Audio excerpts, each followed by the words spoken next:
What's up, everyone? Welcome to Among the Fence, my YouTube channel writing music reviews. My name is Aaron, and today we're going to be doing a classic review. We're going to be checking out the EP Doom by the band Job For A Cowboy. For those of you who are unfamiliar with this band, they started in 2003 in Arizona, and Doom was their first musical release back in 2005, and it falls under the deathcore genre, and it would later lead to one of the best death metal and technical death metal discographies around, with albums like Sun Eater and Genesis. And a few months after the EP dropped, they landed a professional manager, they got a record deal, and things basically just took off for the band. And while they basically rose to the top of the deathcore genre with this EP, it would be their only deathcore release. They would switch strictly to more of a death metal and, of course, technical death metal sound. But this EP still holds a lot of nostalgia for me within the deathcore community. It is still considered to be one of the most influential deathcore releases around. And because of that, I feel like this thing is it's just not talked about nearly enough. The EP opens up with the song Catharsis for the Bearing. It's a distorted sample from a 1999 movie titled Oxygen, where a serial killer buries his victims alive. And you hear the main victim begging to be let out from her coffin. It's fairly disturbing, and it goes directly into the song Entombment of a Machine, which comes in with a yell and has a groovy riff that's got this sick bass line hanging out with it. The high-pitched scream is a really cool touch, and the vocals have their signature sound. I mean, it sounds like Job For A Cowboy, and it is just so freaking sick. And it's actually a fairly heartfelt song about seeing somebody in the hospital as they're being kept alive by all these machines, and just there's a lot of cool metaphors for it. But at the same time, it deals with the struggle of seeing somebody like that. There's a ton of transitions in the song and a lot of different vocal varieties. And this song basically sets the musical tone for this entire thing. Relinquish has one of the coolest riffs on this entire album as it hangs out in the background in the intro.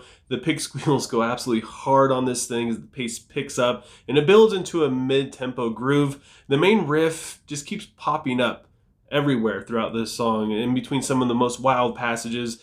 There's a few breaks where things change up quite a bit, but the lead guitar melody just keeps this thing going with some amazing parts. Then we have Knee Deep, which has a really quick riff where the drums feel like they're trying to keep up with it. It becomes more technical as it goes into the verse. I believe that this is describing a ruined earth that we're all leaving behind for future generations. I'm probably 100% wrong with that. It's just basically what I picked up from the lyrics I was reading. The bridge is brutal thanks to the rhythm and the vocal cadence working together.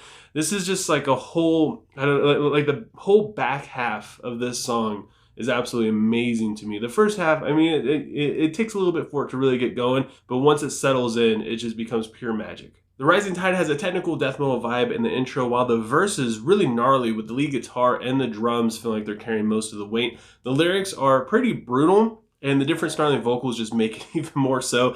The instrumentation going into the bridge is absolutely brilliant, and dare I say, almost kind of jazzy before it erupts into one of the heaviest breakdowns on this EP. And then we have Suspended by the Throat, which describes exactly what you think it would. The music is very aggressive. There's like this small lead lick that almost sounds like it's going to go into a solo.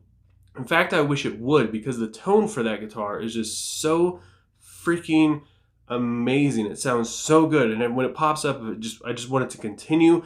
It's sort of repetitive lyrically, but the music is just all over the place, so you can't really tell, and plus the vocals are doing different stuff, so unless if you're reading the lyrics, I mean, you don't really notice it that much. The breakdown is explosive, and it has one of my favorite lead parts, and the outro is just this is probably my favorite song. The outro has one of the best drum sections as well. Even though the lyrics are repetitive, just there's so much going on, and there's so many cool moments in this song. The closing track, Entities, which continues the superb drum work and has another technical guitar part. It really feels like this is where all the songs throughout this EP were leading up to. It has a variety of different riffs. The lead guitar work is fantastic, and everything just really shines through every moment. The drums, the vocals, and it also finally gives you a guitar solo, something that feels like it was building up as each song progressed as well. You get little glimpses of it here and there, but you never really got a full guitar solo, and it sounds fantastic.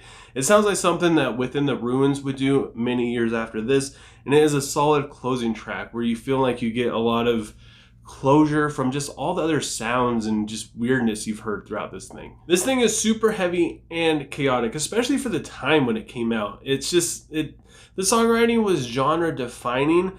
And not only that, but most bands that sounded like this, they didn't get nearly as big as Job For A Cowboy did. Job For A Cowboy really helped push it forward a lot. Don't get me wrong, they're not the only band. I know a lot of people are going to comment saying that there's like 30 different bands. But Job For A Cowboy stood out so much with just one EP. Before they even released the album, just one EP, and they were absolutely killing it. And the production still kind of holds up a little bit. Sure, it's raw at times, and you know it's cleaned up a lot in the past 20 years. The musicianship is still really good, but this EP, it's definitely dated. When you go back and you listen to it and you hear those pig squeals, it's super rough. The length of the songs is pretty difficult to make it through, as they're all close to 5 minutes, and there's just so much stuff going on. It kind of makes them all feel kind of the same.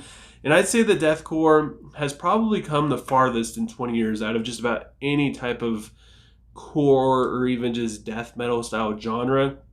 I mean, technical death metal has come quite a long way too, adding synth and stuff like that. But this just shows how far it's come.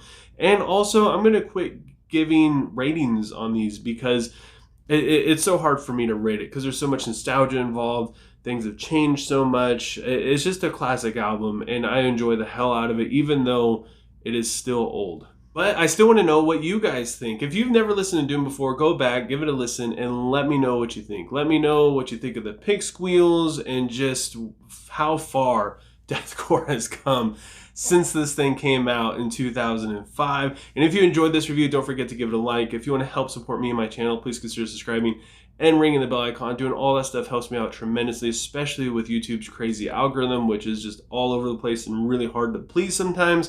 And I just appreciate your guys' support and just taking time out of your day to listen to me sit here and talk about music. And I hope you have a good rest of your day or night whenever you have me watching this, and I will talk to you guys next time. I was trying to